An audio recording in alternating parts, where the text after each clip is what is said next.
हजारीबाग में पिछले 6 दिनों से चला आ रहा अनशन आज देर शाम समाप्त हो गया। हजारीबाग सदर सीओ राकेश कुमार, इंस्पेक्टर सदर थाना गणेश सिंह और लोसिंगना थाना प्रभारी अरविंद कुमार ने नारियल का पानी पिलाकर इन लोगों का अनशन आज समाप्त किया है। बताते चले कि ये अनशनकारी हजारीबाग के रामनवमी में धारा 144 हटाने, हथियार के और परंपरागत हथियार लाठी डंडा के साथ जुलूस निकालने, डीजे की परिचालन समेत कुछ अन्य मांग को लेकर 6 दिनों से अनशन पर थे। यही नहीं, इनका अनशन का असर ये हुआ कि विधानसभा में भी यह मामला गूंजता रहा। लगभग 5 दिन तक विभिन्न विधायकों ने इस मामले को लेकर सदन का ध्यान आकृष्ट कराया। आज आलम यह हुआ था कि सदर विधायक मनीष जायसवाल ने विरोध दर्ज करते हुए अपना कुर्ता तक वेल में आकर फाड़ दिया। ऐसे में जिला प्रशासन के ऊपर भी एक दबाव था कि जल्द से जल्द इन लोगों का अनशन समाप्त कराए। आज प्रशासनिक पदाधिकारियों के पहल के बाद अनशन समाप्त हुआ है। अनशन समाप्त होने के बाद अनशनकारी अमन कुमार ने जानकारी दिया कि हम लोग जिला प्रशासन के सामने जो मांगे रखे थे उन मांगों पर विचार किया गया है और हमारा मांग को पूरा किया गया है। वहीं बप्पी उर्फ करण ने जानकारी दिया कि डीजे को लेकर हम लोगों को पास कल से ही उपवास की स्थिति बनी हुई थी कि आखिर डीजे बजाने की अनुमति है या नहीं। इस पर उन्होंने कहा कि आज प्रशासन के द्वारा जानकारी दिया गया है, चोंगा के साथ साथ छोटा स्पीकर बॉक्स लगाने की इजाज़त रहेगी। हाँ, डीजे के परिचालन पर पूर्णतः रोक रहेगा। यह बात अनशनकारी जो 5 युवक थे उन्होंने जानकारी दिया है। अनशन समाप्त होने के बाद उन अनशनकारियों ने क्या कहा, आइए सुनते हैं। आप लोगों ने क्या कदम उठाया? मैंने देखिए, हमारी जो 4 सूत्री मांगे थी, ये तो मीडिया के माध्यम से कई बार हम लोग कह चुके हैं कि सीआरपीसी 144 को जो है वो त्यौहार के दरमियान न लगाया जाए। पूर्णतः ये असंगत है, प्राकृतिक न्याय का हनन है, मौलिक अधिकार का हनन है। इसको हटाने की बात कही गई थी, हमारी पहली मांग थी। दूसरी मांग थी कि जिस प्रकार हमारा 98 वर्षों से पिछले सैकड़ों वर्षों से जो अखाड़ाधारी जो निकालते आ रहे हैं रामनवमी जुलूस, उसी तरह इसको निकाला जाए। इसमें कोई अपना जो है अव्यवहारिक जो है उसको विषय वस्तुओं को न थोपा जाए। जैसा कि जिला प्रशासन के द्वारा पिछले नोटिफिकेशन में कहा गया था कि कोई भी परंपरागत अस्त्र हथियार लेके नहीं चलेगा। तो इसी विषय में हमारा दूसरा जो बिंदु था, हमारी जो दूसरी मांग थी वो थी परंपरागत अस्त्र शस्त्र लाठी डंडे से हम लोग सैकड़ों वर्षों से जुलूस निकालते आए हैं, शोभा यात्रा निकालते आए हैं और उसी तरह निकालेंगे। कोई भी राज्य सरकार या जिला प्रशासन में आदेश नहीं दे सकता है कि हम अपने त्यौहार को किस प्रकार मनाएंगे। ये हमारी दूसरी मांग थी। हमारी जो तीसरी मांग थी वो थी हमारे जो डीजे पर। तो देखिए, डीजे पर हम फ्लेक्सिबल थे, पहले भी थे, हम आज भी फ्लेक्सिबल है। हम भी डीजे के पूर्ण समर्थक नहीं, ठीक है। लेकिन समय के साथ साथ चूँकि अभी अखाड़ों की संख्या काफ़ी बढ़ गई है, ये आपका IT युग आ गया है, तो कोई भी इंसानी जो है, एक इंसानी फितरत है कि आप लगातार 72 घंटा तक जो है 48 घंटा 72 घंटा तक जो है ढोल ताशा नहीं बजा सकते हैं। जब 48 घंटा 72 घंटा ढोल ताशा नहीं बजा सकते हैं तो बीच में एक विकल्प के रूप में डीजे जो है हाल फिलहाल के वर्षों में वो अवतरित हुआ। और डीजे जो है अब मांग हो गई है युवाओं की, क्योंकि जो जीवन झांकी आती है, जो जीवन झांकी आती है, उसके लिए डीजे आवश्यक है। तो हमारा था कि ठीक है, डीजे जो है उसका एक मानक तय कर दिया जाए, उसका एक डेसिबल तय कर दिया जाए और उसमें भक्तिमय गाना ही बजाया जाए। और अगर कोई फुहड़ गाने बजाते हैं तो उसको जो है जिला प्रशासन जो है उसके साथ कार्रवाई कर सकती है। तो ये हमारे 3 मुख्य मांगे थी। चौथी मांग थी कि मंगलवार को कुछ हिंदू भाइयों पर जो फर्जी FIR किया गया था उसको हटा दिया जाए, उसको सत्यापित करके हटा दिया जाए। तो चारों मांगों में जो हमारी पहली मांग थी 144, उस पर भी जिला प्रशासन ने स्पष्ट कर दिया गया है।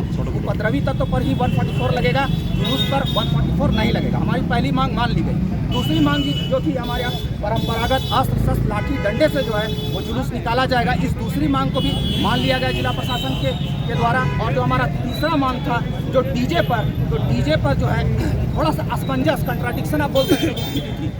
इसमें असमंजस यह था कि DC मैम के द्वारा जो कल बाइट दिया गया और आज कई अखबारों की सुर्खियों में भी जो रहा कि डीजे तो प्रतिबंधित रहेगा, चलन डीजे तो प्रतिबंधित रहेगा, लेकिन क्या है कि साउंड बॉक्स और चोंगा जो है उसको बांध कर जो है जुलूस को निकाला जा सकता है। किंतु इसमें असमंजस की स्थिति यह उत्पन्न हुई कि SDO सर के द्वारा दूसरा बयान जारी कर दिया जा रहा था, DC महोदय के द्वारा दूसरा बयान। आज प्रशासन से क्या बातें हुई, कैसे आपका अनशन टूटा है?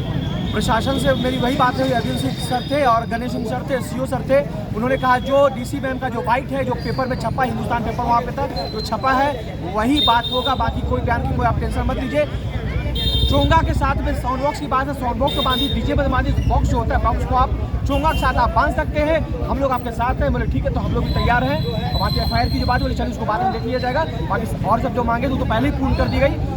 इसी बात पर हम लोगों ने गंगा जल को पिया है उनके हाथों से, और उन्होंने एक शुद्ध जल गंगा जल को दिया है। तो मुझे भी विश्वास है वो हमारे साथ छल नहीं करेंगे। सही बात कोई बोले, कैमरा भी उनका बात में रिकॉर्ड ही होगा कि बहुत लोग कैमरा से रिकॉर्डिंग भी कर रहे थे। और मुझे प्रशासन को पूर्ण विश्वास है वो कोई छल का काम नहीं किया है। और ये जो पहल हुआ है, ये जो भी रिजल्ट आए हैं, इसका श्रेय समस्त एक राम भक्तों का जाता है। जो हजारीबाग के जितने भी राम भक्त हैं, सभी राम भक्तों का श्रेय है, उन्हीं के पहल से ये चीज़ हुआ है। इसमें मेरी कोई विशेष हजारीबाग रामनवमी महासमिति के अध्यक्ष कुणाल यादव ने भी अनशन समाप्त होने के बाद प्रशासन को धन्यवाद दिया है और इन अनशनकारियों को भी शुभकामना दिया है कि वो अब रामनवमी जुलूस को उत्साह उमंग के साथ हिस्सा लें। उन्होंने ये भी कहा कि ये रामनवमी सिर्फ हिंदुओं का पर्व नहीं है बल्कि हजारीबाग की सभ्यता संस्कृति का द्योतक है। ऐसे में हर एक व्यक्ति को रामनवमी जुलूस में आकर हिस्सा लेनी चाहिए और इसकी भव्यता को बढ़ानी चाहिए। उन्होंने ये भी कहा कि आने वाले दिनों में हजारीबाग की रामनवमी की सुंदरता और भी अधिक खिल कर दिखेगी। क्या कहते हैं कुणाल यादव, ये भी सुन लेते हैं। ये आज कैसे हुआ ये? देखिए, पिछले 6 दिनों से राम भक्त अनशन में बैठे हुए थे। ये अन्न जल त्याग चुके थे, इनकी स्थिति धीरे धीरे काफ़ी बिगड़ते जा रही थी।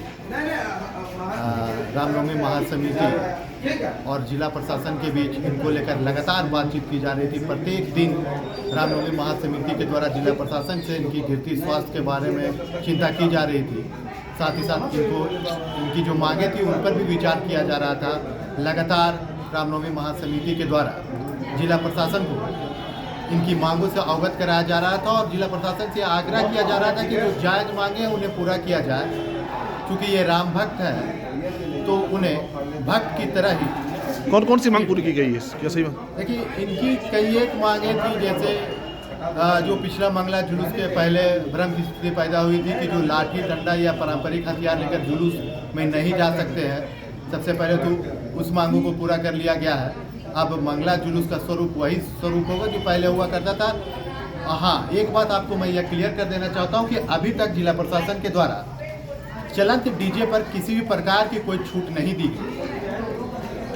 गई और स्टैटिक डीजे रहेगी? हाँ, स्टैटिक डीजे पर कोई बात नहीं हुई है, लेकिन चलंत डीजे पर जो रोक है वो अभी भी लगातार जारी है। लेकिन रामनवमी महासमिति इस ओर भी सकारात्मक पहल कर रही है और जिला प्रशासन से लगातार बातचीत कर रहा है कि जिला प्रशासन इस पे आदेश दे। बॉक्स, साउंड बॉक्स और चोंगा नहीं, जिस समय हमने बात की उपायुक्त महोदया से, उन्होंने ये क्लियर कहा है कि आप लाउड स्पीकर बजा सकते हैं, चोंगा बजा सकते हैं, लेकिन बॉक्स का जो बड़े बड़े बॉक्स होते हैं उनका प्रयोग नहीं करना। बस हो गया। अनशन समाप्त कराने आए राकेश कुमार ने कहा कि प्रशासन के द्वारा ये पहल की गई है। जो भी इनकी मांग थी उन मांगों पर विचार किया गया। पहले भी हम लोगों ने कई मांग को पूरा कर चुके थे। कुछ मांग को लेकर कन्फ्यूजन की स्थिति थी, उसे दूर किया गया है। उन्होंने सभी को शुभकामना दिया है। क्या कहते हैं सदस्यों, ये भी सुनिए। बिल्कुल, जो जिला प्रशासन के द्वारा गाइडलाइन जारी किया गया है कल, उस गाइडलाइन के अनुसार इन लोगों को बताया गया और जो अनशनकारी है वो मानने के लिए तैयार हुए और अभी आप लोगों के समक्ष अनशन करवाया गया। तो डीजे को लेकर जो असमंजस था उसमें क्या कुछ संशोधन करके बताया गया? डीजे पर उनका प्रतिबंध रहेगा, पहले से वो जारी है। अभी जो गाइडलाइन जारी हुआ है उसमें भी डीजे पर पूर्णतः प्रतिबंध। साउंड बॉक्स और लाउड स्पीकर को लेकर जो असमंजस था उसमें क्या है? लाउड स्पीकर जो है सो है और उसके साथ जो सिंपल साउंड बॉक्स है वो लगा सकते हैं। हजारीबाग की रामनवमी का इतिहास 98 साल पुराना है। ऐसे में रामनवमी सिर्फ यहाँ की एक पर्व नहीं है बल्कि लोग इसे उत्साह उमंग के साथ मनाते भी हैं। लगभग 36 घंटों तक जुलूस सड़क पर रहती है। जिला प्रशासन 1 महीने तक इस पर्व को कैसे शांति के साथ संपन्न कराए, इस पर काम करती है। आज अनशन समाप्त होने के बाद आने वाले दिनों में उत्साह उमंग के साथ रामनवमी जुलूस यहाँ पर निकाला जाएगा और भगवान श्री राम का जन्मोत्सव भी मनाया जाएगा। गौरव प्रकाश, लगातार .in, हजारीबाग।